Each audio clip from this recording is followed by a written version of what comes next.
Mtazamaji, na wakati huo waziri wa mawasiliano na teknolojia William Kabogo ameitaka idara ya misitu nchini kuruhusu wakazi wanaoishi karibu na misitu kufanya ukulima ndani ya misitu hiyo ili kuzuia uharibifu zaidi wa miti inayoendelea kupandwa kwenye msimu huu wa mvua.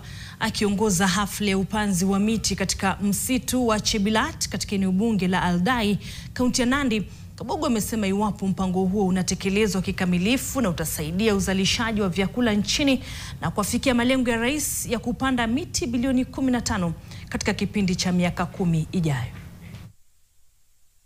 Na hiyo maneno ya kulima hapo ndani mimi naunga mkono.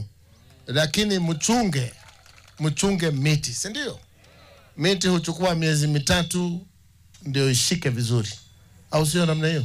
Kwa hivyo baada ya miezi 3 wacheni hawa walime bwana. Au sio namna hiyo? Kabisa, protocol iko.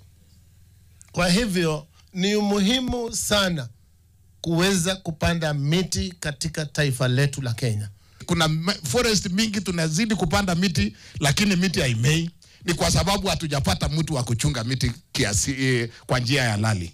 Kwa sababu hiyo nadhani tutafanya kazi na kina forest conservator hapa na hata Nairobi.